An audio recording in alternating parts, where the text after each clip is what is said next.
My name is Linda Parker. I am 59 years old. I live alone in my small house in Brighton. My husband died 8 years ago. I have only one son. His name is Daniel. Daniel went to Canada many years ago. Now he lives there with his wife and 2 children. He has a good life. He has a big house and a good job. He is happy, but I live here alone. Every day I wake up early. I clean the house. I cook food for myself. In the evening, I sit alone. Nobody comes to see me. Daniel does not call me much. Sometimes he sends me money. Sometimes he says, "Mother, I will come soon," but he never comes. Still, I wait for him. I love him very much. He is my son. I keep his old photos in my room. I look at them every day. One day someone knocked on my door. I opened it. It was Daniel. I was very surprised. I said, "Daniel, you really came?" He smiled. He looked happy. I hugged him. My eyes were full of tears. He came inside. I made tea for him. We sat and talked. I asked, "How is Sarah? How are the children?" He said, "They are all fine." Then I asked, "Why did you come?" He said, "I missed you, Mother. You live here alone. I worry about you. I want to take you to Canada." I was quiet. He looked at me and said, "You are getting old. It is not safe here. You should come with me. You will be happy there." I said slowly, "But this is my home. I was born here. I got married here. Your father lived here. I cannot leave this house." Daniel looked serious. He said, "This house is very old. It is not good for you. In Canada, you will have everything. You will have your own room. You can see the children every day. Sarah also wants you to come." That night I sat alone and thought, what should I do? I did not want to leave, but Daniel was my only son. The next morning, Daniel said, "Mother, we should sell this house. You do not need it anymore. You will live with us. You can use the money for your new life." I looked at him. He smiled. I thought maybe he really loved me. So I said, "Yes." I sold my house. Daniel took all the money. I packed my bag. We went to the airport together. I was sad, but I was also happy. I thought, I will be with my son now. At the airport, Daniel said, "Mother, wait here. I will bring a wheelchair." "The way is too long. You cannot walk so far."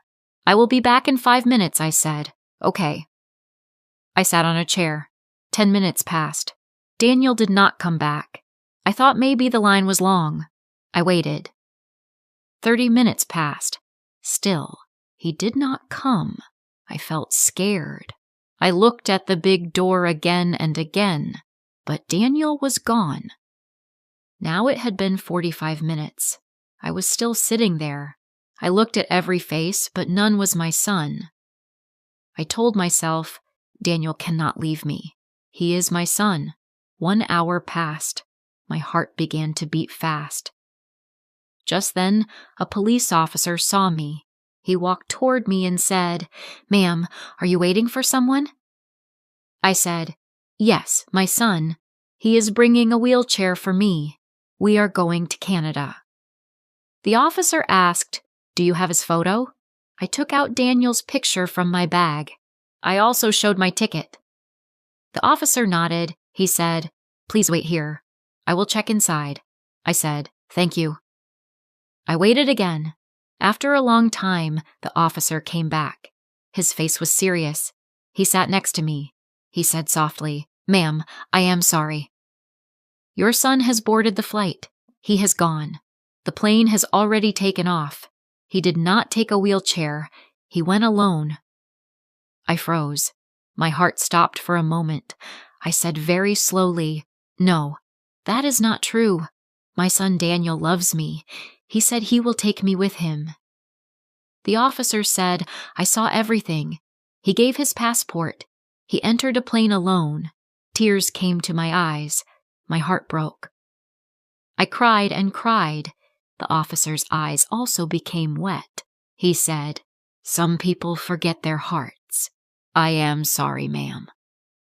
I whispered, "My name is Linda Parker." The officer said, "My name is Robert Miller. I am a police officer here. You remind me of my mother. She died 5 years ago. When I look at you, I remember her." Then he said, "Please come with me. You cannot sit here. You will get sick. Come to my house. My wife is kind. She will cook for you," I said, "but I do not want to trouble you." He smiled and said, "It is not trouble. It is love. You are like a blessing to me." Robert called his wife Olivia. He said on the phone, "I found an old woman at the airport.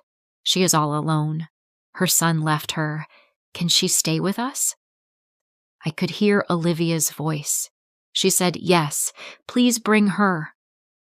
That night I stayed at Robert's house. Olivia brought me food. She spoke to me like a daughter. I cried in my room. I missed Daniel. I missed my house. But these strangers gave me love. The next morning, Robert got a phone call. He went to another room. He spoke in a low voice. Later, he came to me. I asked, "Is everything okay?" He smiled and said, "Yes, everything is fine." But I saw pain in his eyes. What I did not know was this. The flight that Daniel took had crashed. There were no survivors. Daniel was gone. But Robert did not tell me. He knew that I still loved my son. Even after what he did, I still prayed for him. I still hoped that one day he would come back. The days passed slowly. I stayed with Robert and Olivia. Robert took care of everything. He helped me go to the doctor. He bought my medicine. He treated me like his mother. His wife gave me respect. Their home became my home. Their family became my family. I only prayed. I prayed for Daniel's soul. I prayed for the children he left behind. I prayed that no mother feels what I felt at the airport.